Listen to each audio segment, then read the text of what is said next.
Good morning. The book that we're going to be reading today is called Tristan Strong Punches a Hole in the Sky. This is written by Kwame Mbalia. It was published by Rick Riordan, who also did the Percy Jackson series and lots of the Olympian series. So this is going to be a mythological story. Chapter 1, The Car Ride. There was a rhythm in my fist. Pop, pop. It told a story. Pop, pop. Everybody thought they knew the story. They'd seen it before. He'll get over it. It's a phase. Give him space. But they only knew fragments. They didn't want to hear the rest. Oh, wait, you do? Well, what if I told you that I went to war over my dead best friend's glowing journal? Or that I battled monsters big and small with powers I didn't even know I had, with gods that I didn't even know existed? Would you believe me? No, you wouldn't. You got your own problems. You don't want to hear about my struggles, right? Oh, wait, you do? Well, I got to warn you, it's a wild ride, so buckle up, champ. Let me give you some truth, and I hope it returns back to me. Tristan, they're here. Pop. Mom's shout interrupted my groove. I stopped pummeling the small punching bag that Dad had installed in my room, and I loosened the straps on my boxing gloves with my teeth. The gloves fell on the bed, and I dropped down next to them. Eddie's journal sat on my tiny desk in the opposite corner, still glowing. Still unopened since his mother had given it to me after the funeral 2 weeks ago. My room was so small I could have reached out and grabbed the leather book, but that would mean dealing with it. And who deals with their problems by choice? Not me. Tristan Strong, my dad yelled from down the hall. I hated my name. It made me appear to be something I'm not. My name should have been Tristan Coward, or Tristan Failure, or Tristan Fake, or Tristan, how could you lose your first boxing match? Anything but Tristan Strong. Mom's footsteps echoed through our tiny apartment, and then soft knocking sounded on my door. Tristan, baby, did you hear me? I cleared my throat. Yeah, I'm coming. The door opened and Mom peeked in. She was still wearing the Team Strong t-shirt from last night. I don't think any of us had gotten much sleep after we came back from my first bout. I stayed up nursing my pride, the only thing I had really injured. My little fan club, Dad and Mom and my grandparents on Dad's side, had tried to cheer me up, but I could see the disappointment written on everyone's face. So I pretended to go to bed while they all held whisper discussions into the wee hours of the morning. And now it was dawn, time to get this show on the road. Mom's eyes took in the organized chaos of my room and crinkled when they landed on me. She crossed the floor in 2 steps, avoiding yesterday's untouched dinner in the process, and sat down on the mattress. It's only for a month, she said, not even play acting that she didn't know what was wrong. I know. It'll be good for you to get away. I know. She rubbed my head, then pulled me into a hug. The grief counselor said it would be good to get a change of scenery. Some fresh air, work around the farm. Who knows? Maybe you'll find out that you like to work the land. I shrugged. The only thing I was sure of was that I wasn't meant to be a boxer, despite what my dad and granddad thought. I pulled free of Mom's hug, stood, grabbed my duffel bag, and headed out to start my month of exile. Aren't you forgetting something? Mom asked. I turned and she held Eddie's journal out to me. Her hand and wrist were bathed in emerald glow that was coming from the cover. But like everyone else I'd shown the journal to, she didn't notice any strange light. Mom mistook my confused frown for apprehension as she slipped the book into my duffel bag. He wanted you to have it, Tristan. I know it's tough, but try to read it when you can, okay? I didn't trust myself to speak, so I nodded and headed to the front door. The decision to ship me to Granddad and Nana Strong's farm down in Alabama had been made without any of my input. Typical. My parents had talked about it a few times before, and after Eddie's death and my third school fight in the final 2 weeks before summer break, well, I guess this was the right time. At least I'd held my own in those school fights, unlike in the ring last night. It was just my luck that my grandfather had been there to witness my humiliation. You outweigh that other kid by 7 pounds, he said. He set the family name back by a decade. That's me, Tristan Disappointment, son of Alvin Rickenball Strong, the best middleweight boxer to come out of Chicago in nearly 20 years. I had Dad's height and Granddad's chin, and boxing was supposed to run in my veins. I'd worn Granddad's old trunks, and Dad had worked my corner. The Strong legacy was expected to take another leap forward during my first match. Instead, it got knocked flat on its butt. Twice. "You'll get him next time," was all Dad said, but I could tell he was let down. And that hurt almost as much as getting punched. An early summer heat had greeted me with a blast of humidity as I left the apartment building with my backpack over my shoulder and my duffel bag in my hand. Thick gray clouds huddled in the distance, and I added that to the list of totally not ominous things. Glowing journal? Yep. Storm on the horizon? You betcha. Dad and Granddad stood at the curb while Nana, no one ever called her Grandma, not if you wanted to eat, she knitted in the car. Dad towered over his father, but you could see the family resemblance. Deep brown skin like mine, a wide jaw, and a proud stance. I got my hair from Mom's side of the family, thankfully, because both strong men had identical bald spots peeking through their short afros. "Get him in the fields, put him to work," Granddad was saying. "They'll put some fire in his belly." Dad shrugged and said nothing. To be fair, no one did much talking when Granddad was around. That old man could yak a mile a minute. Nana saw me coming down the stairs, dropped her knitting, and rushed out of the car. "There he is. How you doing today, baby? Are you sore from last night?" She gave me a hug that muffled any answer, then shooed Granddad to the side. "Get the boys' bags, Walter." "Alvin," she said to my dad, "we've got to hit the road before that thunderstorm hits." Granddad looked me up and down. "Is that all you kids wear these days?" I glanced down. Black Chuck Taylors with gray untied laces, loose khaki cargo shorts, and an even looser gray hoodie. That hoodie went with me everywhere. It had a picture of a flexed bicep on the back in faded black ink. Call me sentimental, but it's what I always wore when Eddie and I were hanging out. He called it the Tristan Strong uniform of choice, perfect for all occasions. So yeah, I wear it a lot. Nana shushed him and pulled me into another hug.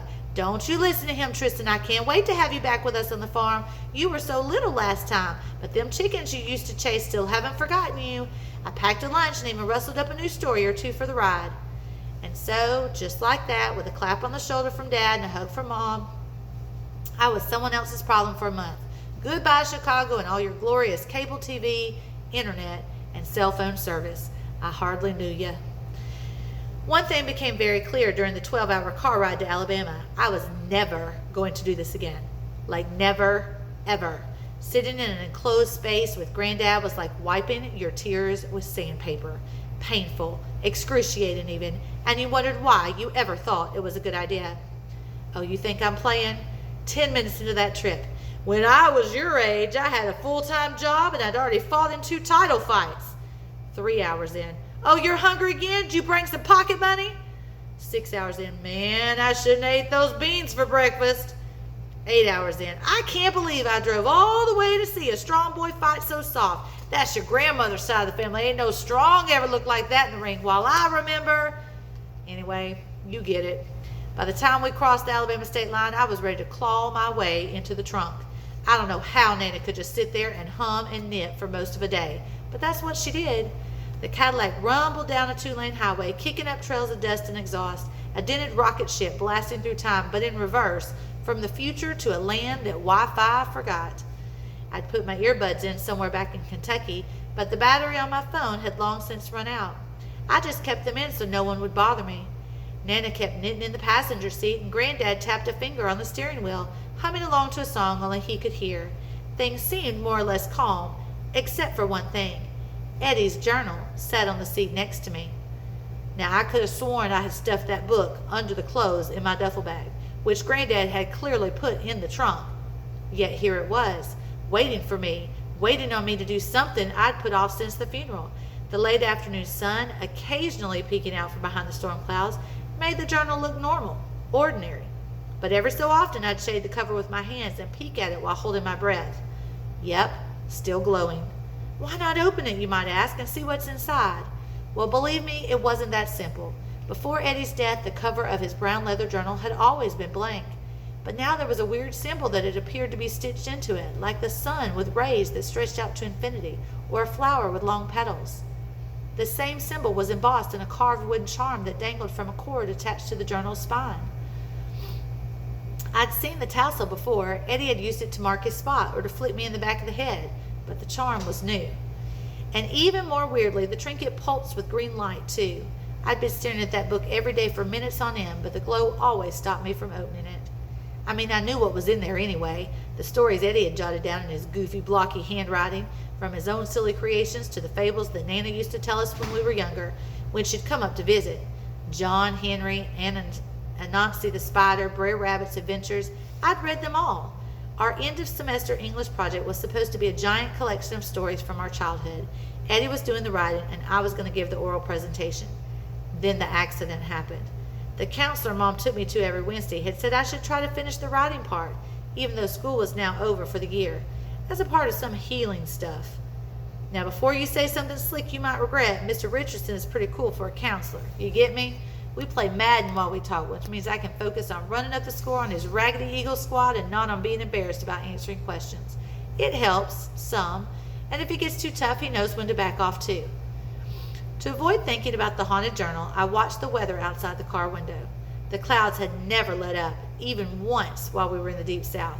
They just swirled and hurled lightning bolts as if hurling fat drops of rain that splattered across the windshield like bugs. Everything, everywhere was miserable, and that pretty much summed up my life right now at the moment. I took off the earbuds and sighed. Nana heard and turned around in her seat to look at me. "Are you hungry, sweetie?" she asked. "No, not really." "No, ma'am," Granddad's deep voice rolled back from the driver's seat. "You answer no, ma'am, to your grandmother. You understand?" "Yeah," Granddad cut his eyes at me. "I mean, yes, sir." He held my eyes a moment longer, then went back to looking at the road. "Well," Nana continued, "despite what your granddad said earlier, let me know when you are. Your mama told me you ain't been eating much, and we're going to fix that. And don't you have some writing to do? That's what your counselor wants you to focus on." "Boy don't need no counselor," Granddad rumbled. "He needs to work. Ain't no time for moping when horses need feeding and fences need mending." "Walter," Nana scolded, "he needs to." "I know what he needs." I shook my head and stopped paying attention. After spending a day in the car with them, I'd realized that this was what they did. They argued, they laughed, they sang, they argued again, and they knitted. Well, Nana knitted, but there were two sides of the same old coin. With Granddad, everything was about work. Work, work, work. If you're bored, here's some work. You finished your work, here's some more work. You need someone to talk to? Obviously, that means you didn't work hard enough. Here's some more work. Nana, on the other hand, sang and hummed when she wasn't talking, which almost never happened because she always had a new story to share. "Do you know why the owl can't sleep?" she would say, and off the story would go, and you'd sit there and listen, just being polite at first, but by the end you were on the edge of your seat. I smiled. Eddie had loved listening to my grandmother. When she'd come to visit earlier this year, he'd practically followed her around with his journal in his hand. Speaking of which, my left hand rested on top of it, in the seat next to me, and I traced the symbol stitched into the front cover. "What's that, sweetie?" I looked up to see Nana peeking back over the seat. Yes, ma'am?" Granddad nodded, and I let out a sigh of relief. Nana smiled. "Is that for your writing?" "Yes, ma'am." I held up the book so she could see it, and her eyes widened at the symbol on the cover. "Where'd you get that?" she asked. Granddad turned to see what she was looking at, but Nana flapped a hand at him. "Watch the road, Walter." "From Eddie," I began, then paused. "His mom gave it to me. It was for our school project. Why? What's wrong?" Could she see it? Could she tell that the book was glowing, even in the daylight? Nana pursed her lips. "That symbol. I just haven't seen it in a long time." "You know what it is?" "Well," she glanced at Granddad, who tuned us out as soon as we started talking about writing. "It's a spider's web, an old African symbol for creativity and wisdom. It shows how tangled and complicated life can be. But with a little imaginative thinking, we can solve most of our problems and those of others." "Do you notice anything else about the journal?" I asked her. Nana laughed. "Is this a test?" "No, ma'am. I don't see nothing but procrastination. Go ahead and give it a try." "Yes, ma'am." I frowned. So Nana could see the symbol, this spiderweb thing, but she couldn't see that it was glowing. That did not make me feel any better. Granddad smacked the steering wheel. "Y'all need to stop filling his head with that mess about symbols. He needs to stay in the real world. Think about what he did wrong last night. The boy needs to focus. Boxing ain't gonna just happen. You gotta train your body and your mind." "Granddad, I don't want to hear it. You're not a kid anymore. You're strong and—" "Walter, don't be so hard on the boy," Nana interrupted. "He needs some toughening up. Y'all being too soft on him." "Now look," Nana started whisper lecturing Granddad, who shook his head and grumbled beneath his breath. I slid down in my seat and tried to block out the argument. I let my thumb trace the cover of the journal, and before my brain could tell me not to, I yanked it into my lap and flipped to a random page. So what if it glowed? It was still a book, and reading it would be better than listening to any more of Granddad's insults disguised as life lessons, or reliving that bus accident. I mean, what could really go wrong?